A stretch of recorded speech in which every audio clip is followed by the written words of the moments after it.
Ladies and gentlemen, do you want to know how the nefarious phone call in Georgia ended between Raffensperger and Trump? The Georgia Secretary of State says, "Thank you, Mr. President." Thank you, President Trump, for your time. And then Trump, in the most insidious and diabolical manner, says, okay, thank you, Brad. Thank you, Ryan. Thank you, everybody. Thank you very much. Bye. Oh, my God. This is worse than the ellipsis that they impeached Trump over. They have literally nothing on this man. They have nothing on Trump. Absolutely nothing. It's pretty unbelievable. And there's an investigation right now in Georgia that Lindsey Graham is part of.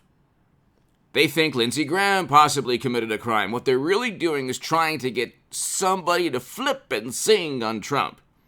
They're trying to get somebody to testify that he committed a crime, not within the phone call, but someplace else. The phone call I read, it's on CNN. Read the full transcript and listen to Trump's audio call with Georgia Secretary of State. It was published, guess when it was published? January 3rd, 2021. Okay? Democrats, Georgia officials, the entire planet has had this for going on 2 years now, over a year and a half. They've had Trump's tax returns for a year. The democracy entails that you don't try to torment a former president.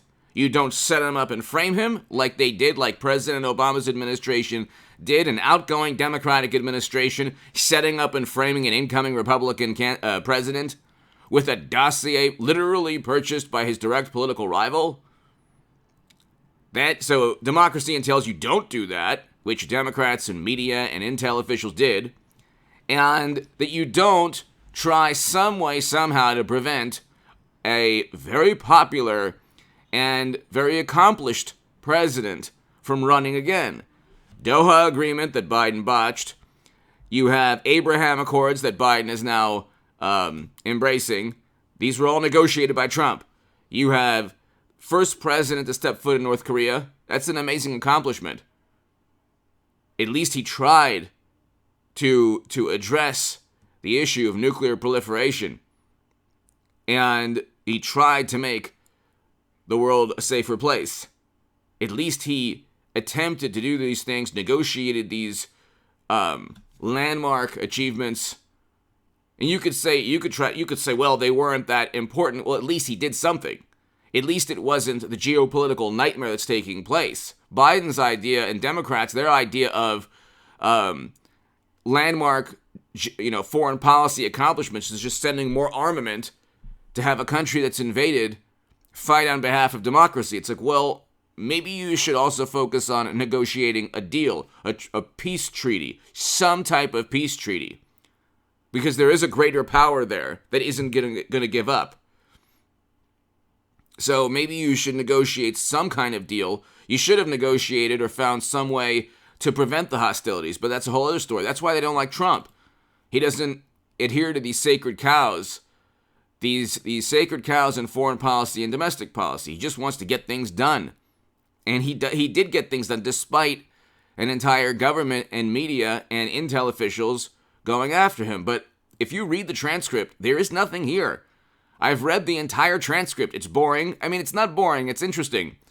What they think that Trump committed is some kind of pressure campaign, but he truly believes the allegations he's making.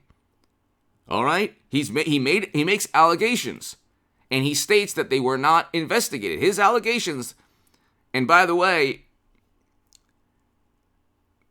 I touch upon a lot of this today in 2 segments prior to this, but also hit subscribe to the Nuclear Confrontation channel. I have a very important segment today on the geopolitical nightmare leading to a potential nuclear annihilation. I have a very important segment on the Nuclear Confrontation and Stock Market Crash channel today. So go there. It's below in the description and pinned comment. And later today, I'll have a very important segment on oil prices 150, Bitcoin 10K, Recession channel. Oil prices are now close to 110 per barrel. It was like a day that they were below, and like I said, they're going to go back up, and they're going to break. And once you see oil at 147, 150, and beyond, you'll see Bitcoin at 10K or lower. And I called Bitcoin at 40,000+. I said it's going to get to 10K or lower last September. Everything that I said, it was last September when the market was way up, and it eventually reached all-time highs, and then it tanked. And I said it would tank. Go to the nuclear confrontation and stock market crash channel, and go to the oil prices 150 Bitcoin 10K recession channel. I was right in September, ladies and gentlemen. Go to the stock market, go to the description section. You'll see the playlist, and you'll see when I made the predictions in September of 2021, and read my Federalist article in October of 2021. Hit subscribe to this channel and to my new Patreons, ladies and gentlemen. Thank you so much. My Patreon link is below in the pinned comment and description, and if you want to support my work via super thanks, thank you. And I will have a live stream tonight at around 8:30 p.m. Pacific or so. So be here for the live stream. Ladies and gentlemen, if you read the transcript, there's nothing here except President Trump's making allegations. He's stating his allegations don't have a grand jury probe. That's what he's that is. Okay, I'm going to give you Trump's vantage point. Okay, I'm abiding by YouTube guidelines. This is not my vantage point. Again, it's not H.A. Goodman's vantage point. I'm going to give you President Trump's vantage point. So if there's a wonderful, morally superior liberal Democrat, this is President Trump's vantage point. His vantage point is the following. What Trump believes is that the allegations that he's made were never truly investigated. They certainly weren't investigated with prosecutors, state prosecutors. There was no grand jury. People weren't really, nobody was subpoenaed to speak to a grand jury pertaining to any allegations he made 2 years ago. And therefore, when it was litigated without really any investigation, his side or his viewpoint couldn't be proven in a court of law. According to Trump, if there was an actual legitimate criminal probe into every allegation he made, according to Trump, his side would have prevailed in courts of law, in a court of law. And so that's what President Trump is saying within this transcript, essentially. He's saying, well, what about this? And this is shady, this is suspicious. And you have Raffensperger saying, well, we checked and everything's fine. He's not pressuring anyone. And by the way, the president of that country refuted the notion that he was pressured, so they should never have impeached Trump to begin with. But it's like they have nothing on this transcript. They're relying on Lindsey Graham, they're investigating him criminally, but they're relying on people to maybe somehow find something criminal that took place, or they're just taking advantage of the media. They can't get him on his tax returns, on collusion, on Stormy, on inflating or elevating his net worth, or deflating his net worth, whatever they accused him of in the Southern District, which they can't find in New York. So New York prosecutors can't indict Trump for anything. Georgia prosecutors will not be able to. They can't. They definitely won't, based on this transcript. There's nothing there. Literally, it's a conversation of about four people, and all President Trump is doing is making allegations, and the Secretary of State is trying to give his viewpoint, rebuttal, refuting those allegations. But I mean, the refutation, the rebuttals are like, well, we checked, and that's not true. That's the extent of what's going on. There's nothing criminal or insidious or nefarious within this conversation. None of Trump's conversations are like really that bad. But according to Democrats, everything's worse than Watergate because they have no sense of history. He's also a tyrant. He's also worse than the 1930s and 1940s, monsters. There's no sense of reality with Trump. So you can't really you have to take everything said about Trump with a grain of salt. Read the transcript. It's on CNN. And if you're bored, read it. There's nothing criminal there. Nothing.